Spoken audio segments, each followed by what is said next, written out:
Apresentamos Boa Nova, um podcast do GRESG com Guaraci Silveira, baseado no livro de Chico Xavier pelo espírito de Humberto de Campos.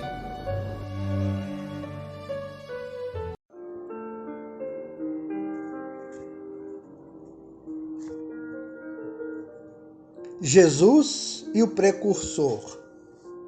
Este é o nome do segundo capítulo do livro Boa Nova, de Humberto de Campos, psicografado pelo Chico Xavier. O livro é o Boa Nova, esse que estamos estudando. Após a famosa apresentação de Jesus aos doutores do Templo de Jerusalém, Maria recebeu a visita de Isabel e de seu filho João Batista em sua casinha pobre de Nazaré.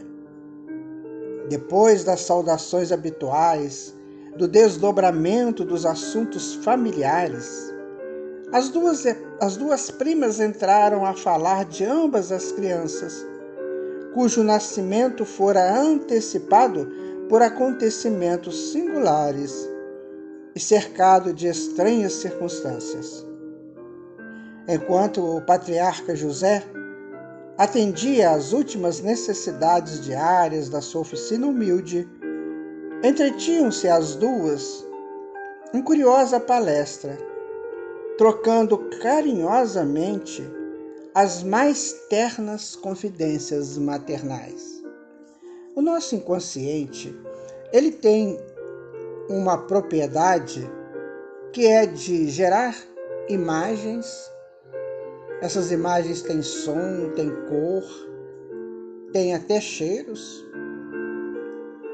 E ali elas nos alimentam quando retomamos a ela dentro de alguma lembrança. E quando nós pensamos na casa de Maria Santíssima, a gente nem imagina que era uma coisa simples, né? E que ali, quando ela se encontra com Isabel, elas têm aquelas confidências naturais que qualquer encontro familiar produz. Oh, como está fulano, como está ciclano. Então Maria Santíssima, com toda a sua glória e esplendor de um espírito de altíssima evolução, tratava a terra com respeito à cultura da terra, muito embora ela estivesse muito além daquilo. Ah, meus amigos, minhas amigas, que lição magnífica que é essa! E esse capítulo já começa dando essa lição para nós. A intimidade do lar de Maria e José, com todo respeito ao atraso ainda intelectual, moral do homem. Então Isabel dizia: o que mais espanta é o temperamento de João, dado às mais fundas meditações, apesar da sua pouca idade.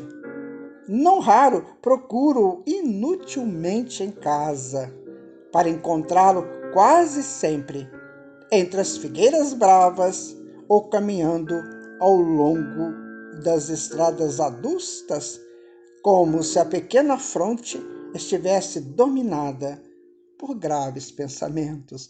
Ora, ele tinha sido Elias, o grande profeta de séculos atrás, e já era um daqueles espíritos que Jesus disse que dos filhos de mulher ele era o maior.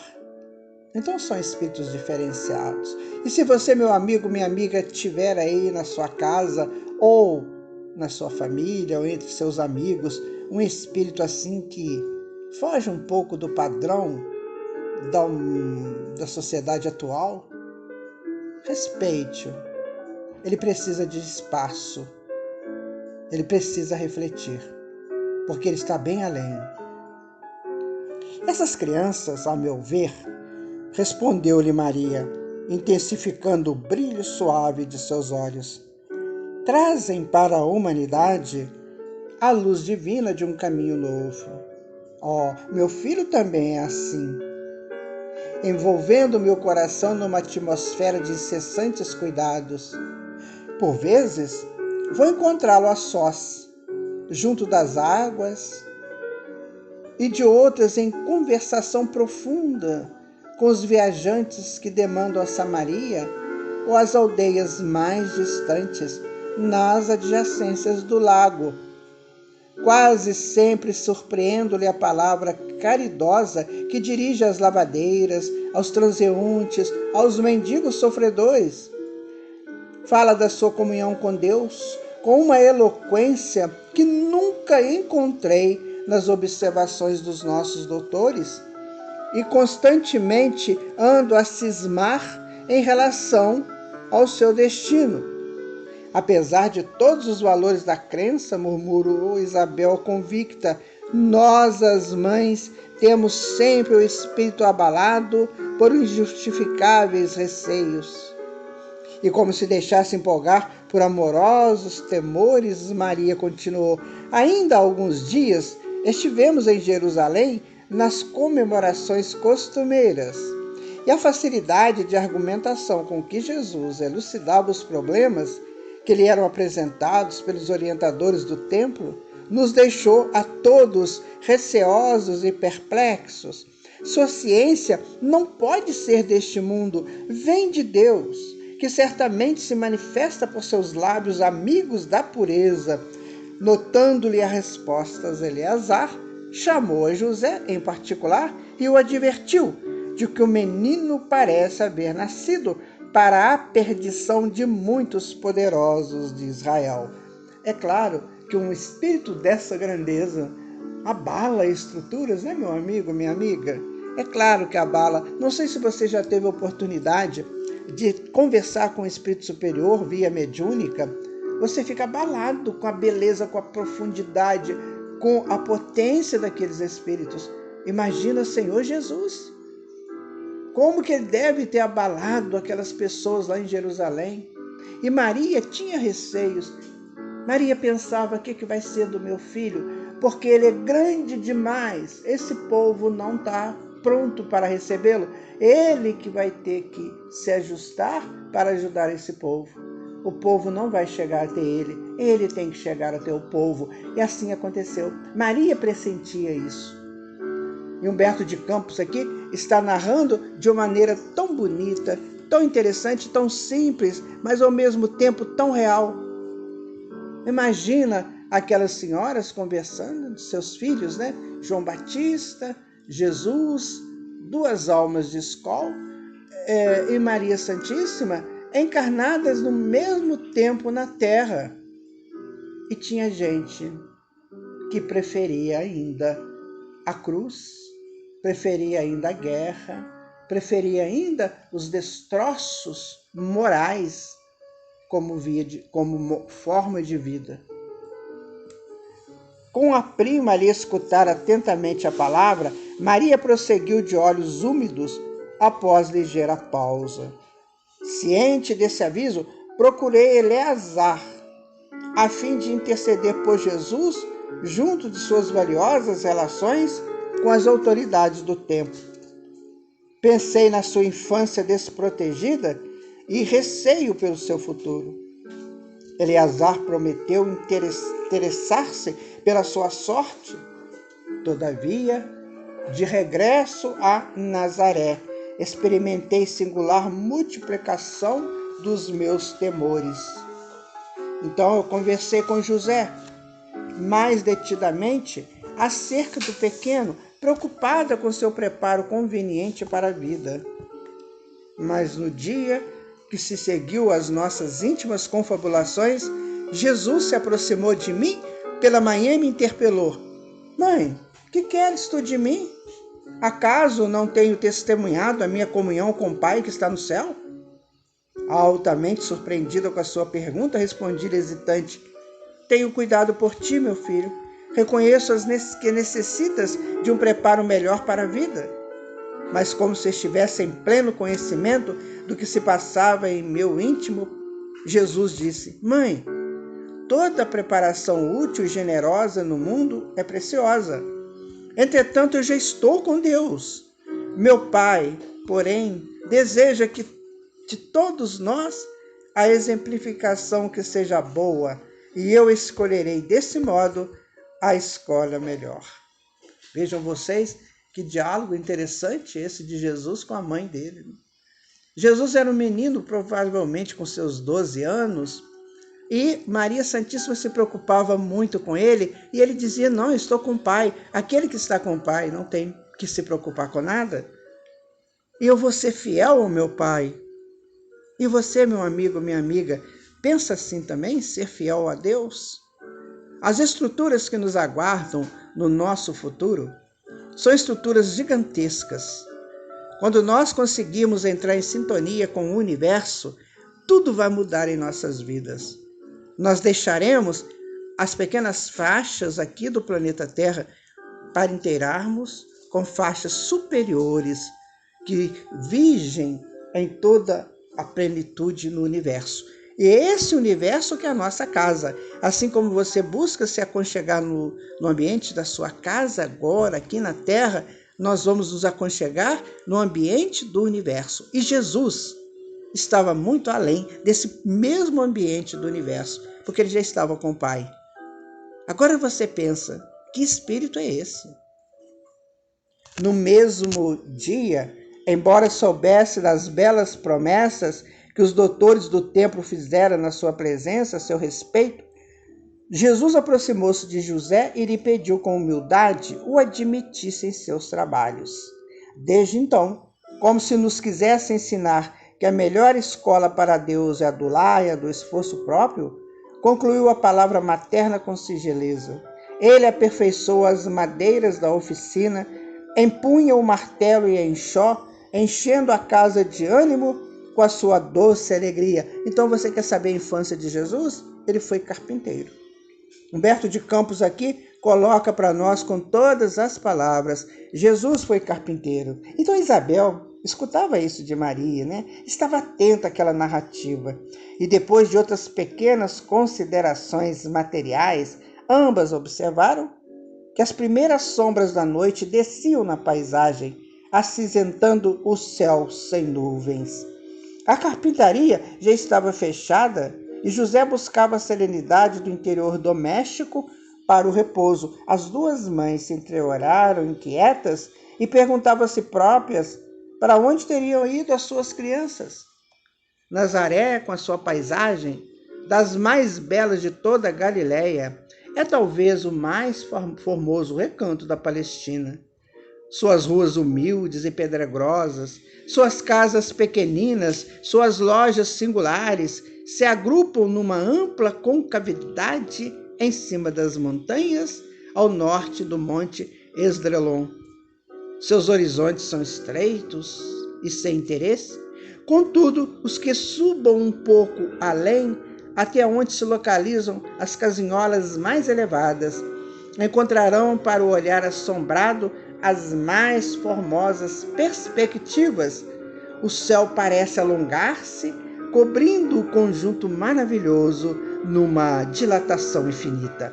Aí é a descrição de Nazaré, minha gente. Aquela Nazaré simples, aquela vila de Nazaré, hoje completamente mudada, mas naquela época, aquele momento da humanidade, essa simplicidade das vilas, dos campos, envolviam as almas num amplexo de paz, porque à noite vinham as estrelas, durante o dia os caminhos, os lagos, os rios, e assim as pessoas iam se aproximando cada vez mais da criação divina, que é a natureza, para com ela, com a natureza, aprimorarem-se a própria natureza interna. Maria e Isabel avistaram seus filhos lado a lado sobre uma eminência banhada pelos derradeiros raios vespertinos. De longe afigurou-se-lhes que os cabelos de Jesus esvoaçavam ao sopro caricioso das brisas do alto. Seu pequeno indicador mostrava a Jesus as paisagens que se multiplicavam à distância, como um grande general que desse a conhecer as minudências dos seus planos a um soldado de confiança. Ante seus olhos surgiram as montanhas da Samaria, o cume de Magedo, as eminências de Gelboé, a figura esbelta do Tabor, onde mais tarde ficaria inesquecível o instante da transfiguração, o vale do rio sagrado do cristianismo, os cumes de Safed, o golfo de Calfa, o elevado cenário de Pereu, um soberbo conjunto de montes e vales ao lado das águas cristalinas. Quando nós observamos a altiplania da Palestina, nós vamos ver que é como se fossem ondas, né? Assim mostrando que o coração do homem, antes da chegada de Jesus, é muito oscilante. E para que se torne uma planície, para que se torne um amplo domínio das frequências harmonizadas, é preciso Jesus. A própria natureza mostrou isso para aquela época. A própria dinâmica das rochas, dos montes, mostrou isso para aquelas pessoas e mostra para nós até hoje. Pena que poucas pessoas se interessam para estudar isso, para analisar sobre isso. Quem poderia saber qual a conversação solitária que se travava entre ambos, entre Jesus e João Batista? Distanciados no tempo, devemos presumir que fosse, na Terra, a primeira combinação entre o amor e a verdade para a conquista do mundo. Jesus, o amor, João Batista, a verdade? Sabemos, porém, que na manhã imediata, em partindo o precursor na carinhosa companhia de sua mãe, perguntou Isabel a Jesus, com um gracioso interesse: "Não queres vir conosco, Jesus?" Ao que o pequeno carpinteiro de Nazaré respondeu profeticamente, com inflexão de profunda bondade: "João partirá primeiro." Por isso ele é o precursor. E Jesus já dizia isso naquele momento. Transcorridos alguns anos, vamos encontrar o Batista na sua gloriosa tarefa de preparação do caminho à verdade, precedendo o trabalho divino do amor que o mundo conheceria em Jesus Cristo. João, de fato, partiu primeiro, a fim de executar as operações iniciais para a grandiosa conquista. Vestido de peles e alimentando-se de mel selvagem, esclarecendo com energia e deixando-se degolar em testemunha verdade, ele precedeu a lição da misericórdia e da bondade. O mestre dos mestres quis colocar a figura franca e áspera do seu profeta no limiar dos seus gloriosos ensinos. E por isso encontramos em João Batista um dos mais belos de todos os símbolos imortais do cristianismo, porque ele é o precursor, é aquele pensamento que surge em nós quando nós queremos admitir para sempre Jesus. Então vem a verdade, nós nos deparamos com a verdade. Qual é a minha verdade? A que eu estou afeito? A que verdade eu busco? Então João Batista cria esse símbolo para o mundo, cria esse símbolo no nosso inconsciente. Estou buscando a verdade? Estou querendo a verdade? Então eu tenho que encontrar o Senhor Jesus. Com a dor que precede as poderosas manifestações da luz no íntimo dos corações, ela recebe o bloco de mármore bruto e lhe trabalha as asperezas para que a obra do amor surja com a pureza divina. É o nosso momento de arrumação íntima, o nosso momento de modificações para a nossa grande e gloriosa aventura de encontrar o Mestre. João Batista foi a voz clamante do deserto. Operário da primeira hora, é ele o símbolo rude da verdade que arranca as mais fortes raízes do mundo para que o reino de Deus prevaleça nos corações. Exprimindo a austera disciplina que antecede a espontaneidade do amor, a luta para que se desfaçam as sombras do caminho, João é o primeiro sinal do cristianismo ativo em guerra com as próprias imperfeições do seu mundo interior, a fim de estabelecer em si mesmo o santuário de sua realização com Cristo. E foi por essa razão que dele disse Jesus: dos nascidos de mulher, João Batista é o maior de todos. Aí está, meus amigos, a informação de Humberto de Campos, mostrando que Jesus e João, juntos, estabeleceram a verdade e o amor aqui no planeta Terra. Precisamos saber que verdade que eu busco, E qual o amor me acalanta? O amor pleno ou fagulhas que eu denomino de amor? Isso tudo é muito interessante, isso tudo é muito profundo e Humberto de Campos nos traz com todas essas maravilhas. Muita paz para você.